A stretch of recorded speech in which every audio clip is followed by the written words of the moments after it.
অসম্ভব অসম্ভব। তুমি একটু দাঁড়াও, আমি এক্ষুনি আসছি। কোথাও যাবে না কিন্তু।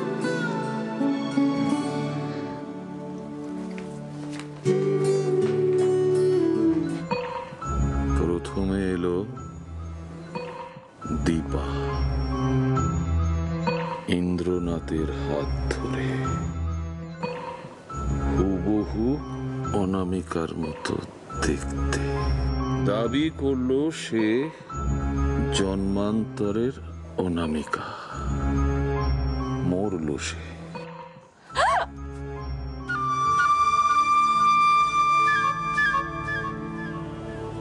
কিছুদিন পরে ইন্দ্রর হাত ধরে এলো আর এক অনামিকা। ওর নাম অনামিকা। কে সে?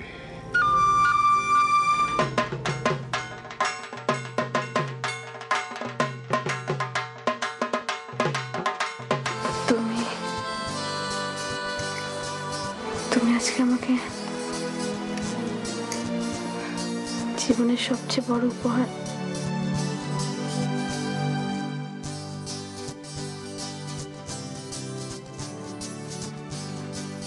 না, এর থেকে বড় উপহার তুমি আমাকে দিয়েছো। তুমি আমাকে বেঁচে থাকার ইচ্ছে দিয়েছো। তুমি আমাকে বাঁচতে সাহায্য করেছো।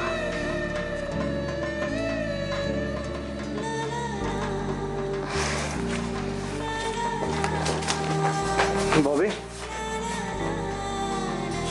তুমি কিন্তু আমায় বললে না তুমি কি একটা বলতে যাচ্ছিলে। রাত্রে বলবো। সব সময় আমাদের ঘাড়ের ওপর কেউ নিঃশ্বাস ফেলছে।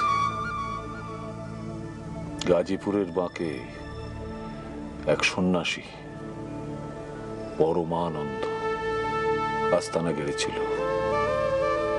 জানো?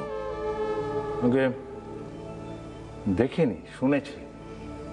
শুধু শুনলে হবে না, দেখতে হবে। Third eye. ওই পরমানন্দের ভূত, ভবিষ্যৎ, বর্তমান সব খবর আমার চাই। আমরা যতই আলাদা থাকি না কেন, আমরা কখনো আলাদা হব না।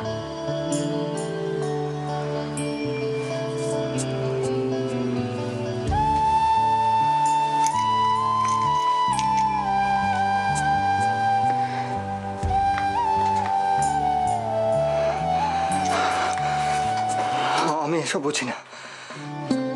আমাদের ভালোবাসা মিথ্যে নয়।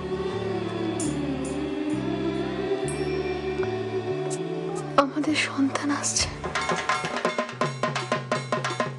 আমাদের ভালোবাসার সন্তান। বিশ্বাস করো, সে আসছে।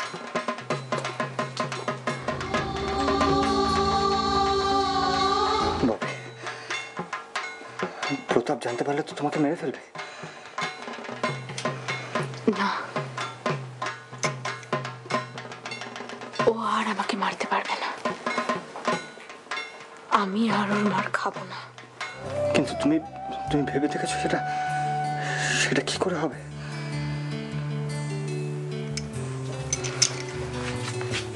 না, আমি কিছু ভাবিনি। কিন্তু যেভাবেই হোক আমি সেই লড়াইটা লড়বো। আমাকে লড়তেই হবে মনে হচ্ছে।